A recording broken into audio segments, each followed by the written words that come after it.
I'm going to demonstrate what MS70 coin brightener will do to each one of these coins. And as we're doing this, we're going to talk about each coin and why some will look cleaned after we're finished. My name is Daniel and you're watching Coin Help You. Thanks for watching my latest video. I'm going to use MS70 on copper and silver and 40% silver and 35% silver war nickels. But first, here's my CoinShop website, portsmouthcoinshop.com. If you're interested in buying coins, if you need help with a coin, please come over here to the free community, register for free. We even have how to post a new topic. So you can come over here, register for free, and ask about your coins or just talk about coins or help people. So first, let's do the Morgan dollar. We pretty much know what's going to happen with these. If you've never used MS70, you want to have some distilled water or filtered water close by and maybe running water. MS70 is not as strong, I should say. It doesn't remove as much as the EZS does, but as you can see, it will brighten the coin up a little. And here's the reverse of it, and we'll show that again with the reverse. But you can see that it does brighten it up a little bit. It removes just a little bit of the contaminants that have caused the toning, and you can see that is a little bit brighter. The key to this, though, is knowing which coins will benefit and which coins will not. It's not just dipping any coin or what do you use or the methods that you use. You need to know what coin. Now this, it's okay. I mean, it's a little bit better. Like I said, it's a very mild detergent type. No acid in it, anything like that. But it doesn't do what the EZS does.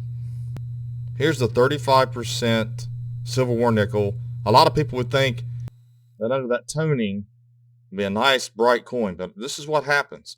This coin's been cleaned. So if we do take the MS70 on it,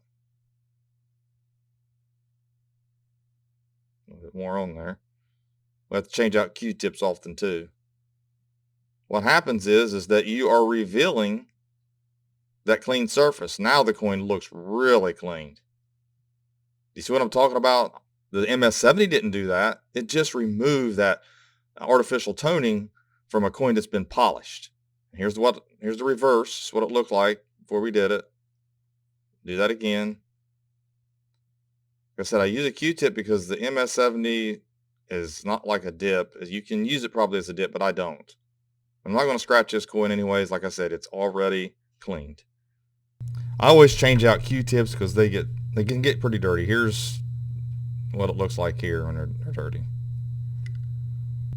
Then we have another war nickel. Now this one here looks like it's original, maybe a slightly circulated, but I would not use this on anything but on high AU and up.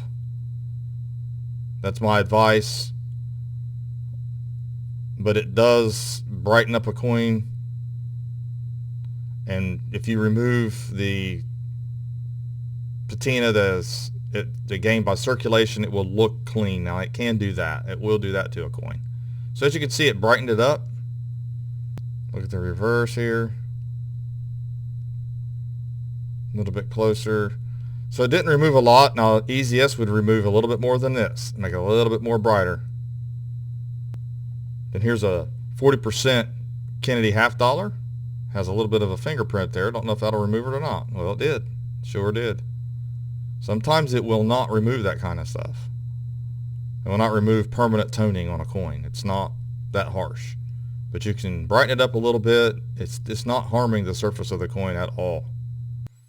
And we got another one that's a little bit darker, and these are really not worth brightening up. They're circulated, but I'm going to show you what it does to a circulated coin. It'll brighten it a little bit, but these are not worth enough to really mess with. I think what I'll do here on this one, see, it's just really not much of a difference. What I'm going to do on this one, I'll do half the coin and you can kind of compare. This is really just so you can see what it looks like. Not much difference in it. It's not really it'll get some of this other toning out of there if you mess with it a little bit longer, leave it on there longer.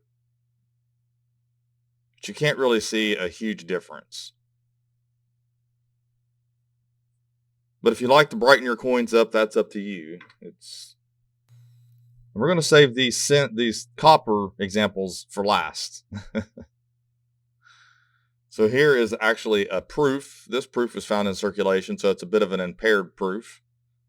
It's clad, so it's not anything special there. I mean, it's worth more than face value, but this is what it does to a proof surface. And one thing about using a Q-tip on a proof, you're probably going to scratch it a little bit, but you're not going to, it's just not going to remove all that off the coin without a little bit of leaving it on there for a little bit. But at least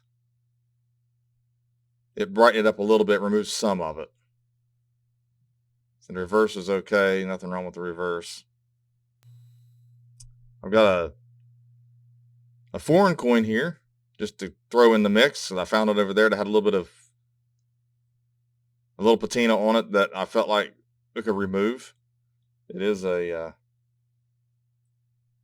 like a commemorative of an older coin, but you can see the toning over here on the side.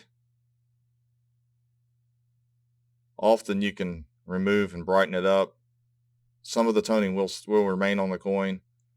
That's the thing about MS70. It just removes the debris. It's almost similar to acetone. It doesn't evaporate though. But as you can see, it's a little bit brighter. And here's another example of a coin that it's already cleaned. Okay, and it's not that good looking of a coin. But when someone sees that, they see that shine under it and they think, oh, it's got some mint luster. It's not mint luster. It's where the coin has been cleaned. And once you remove the artificial toning, then you reveal the clean surface. And then someone's going to be like, oh, I ruined my coin with the MS70. You did not ruin it. This coin's already ruined. It's already cleaned. It's already just basically constitutional silver, 90% stacking. And here is a Walking Liberty $50. Has a little bit of toning on it here that looks oddball, like someone may have dipped it before. And like I said, it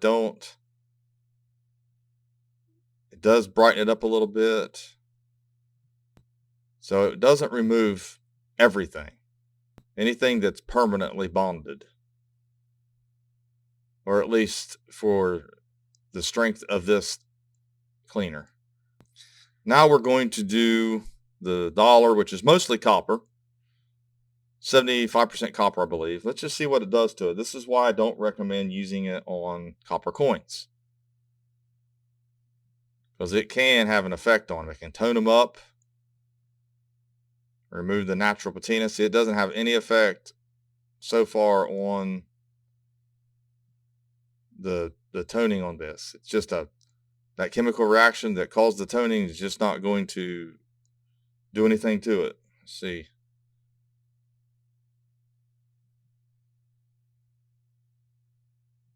Now, if you used EZS like that, it would turn that coin pink. So there we have a really dirty wheat cent. A lot of people ask me, should I clean? I tell them, it's not worth messing with, but you can if you want to. That, and then you can, some things you just can't do anything about on a coin. Some things you just cannot change or reverse.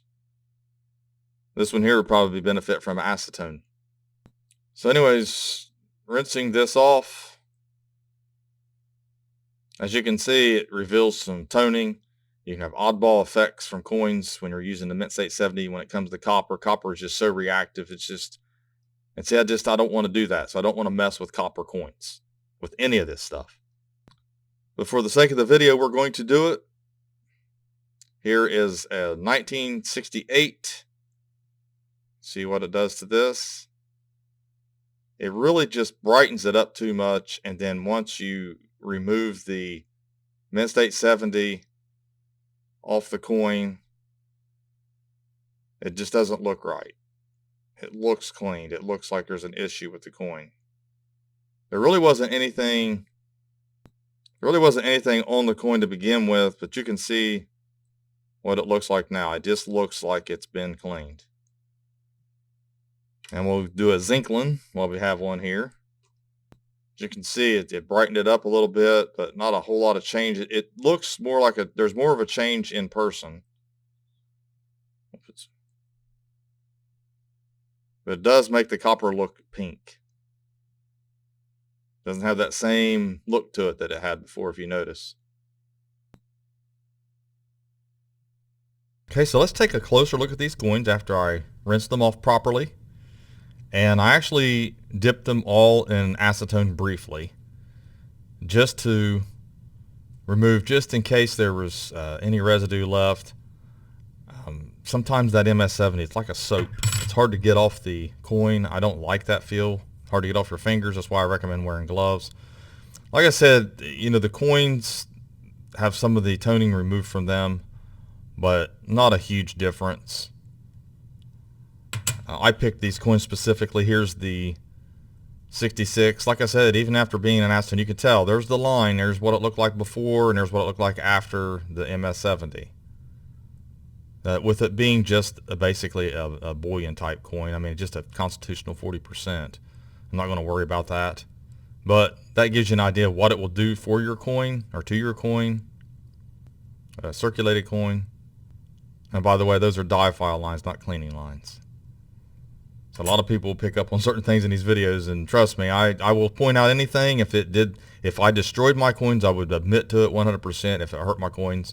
This is the proof. It improved it a little bit. Like I said, it was an impaired proof to begin with.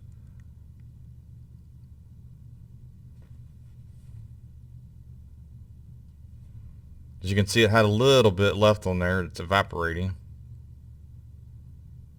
So see, it just improved a little bit, but it's not really going to be anything but an impaired proof. Then here's the war nickel that was already cleaned underneath the toning. Like I said, it was already done. Here is the other 40% that looks like uncirculated. That's what it did to it.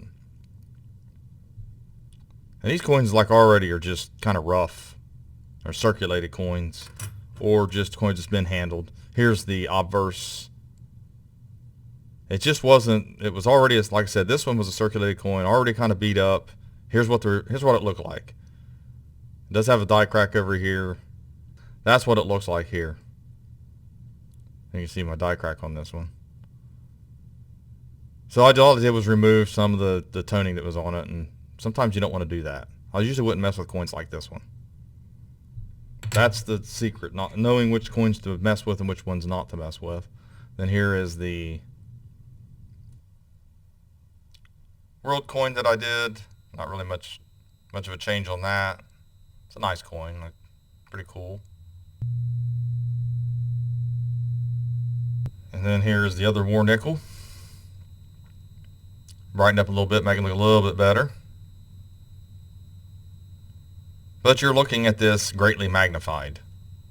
I mean, when you look at my fingers, I mean, you can see that we're just magnifications. You're seeing things you normally wouldn't see with the naked eye. Then here is the clean Franklin. It was already cleaned underneath it and retoned a little bit. Not a whole lot you can do about coins like that. I just leave them alone, wouldn't mess with them. And here is the Sacagawea dollar. Really not much of a change. It made it look a little duller, a little less of the yellow look to it. Like I said, I wouldn't recommend it on copper as much. Same thing with this. It will tone up copper. Sometimes MS70 will really tone up a copper piece, especially if you have an uncirculated brown. It'll be unnatural. It's unnatural toning. And then here's a little bit duller. It's not quite that yellow look to it. It's more of a pink look. With experience, you know that that's what happens with copper. You'll know when someone's done this to it. It'll have that dull look to it. Kind of a pink, kind of a flat, too reflective. It says on the bottle that it's safe for copper, but it's not. I mean, I don't know what it does. It has a chemical reaction, but it says it right here. Gold, silver, nickel, copper, bronze, brass, contains no acid. I mean, obviously, but I just wouldn't use it on the copper. Acetone would be the best choice on copper. If you can't get it off with that, maybe a little water if you need to get some debris around something. But I just don't think that you need to mess with copper. I mean, what's going to be on copper that's going to need to be removed? that's so important. If you have a key date or whatever, just send it in for restoration. PCGS or NGC, let them take a look at it if it's a key date and it's worth that much money. I just wouldn't do just regular coppers. It just isn't worth it. Silver, if you like your silver shiny, that's one thing. If you got tape or something on it, use the acetone. You don't need the MS70 or the easiest. I use easiest only on coins that are mint state that I know have some former dip on them or something on them they shouldn't. But I'll use acetone if it's just something like tape or glue or PVC residue or something like that. It's not really that complicated. You're not using this stuff for a long amount of time on the coin. You're rinsing it. You're not rubbing it.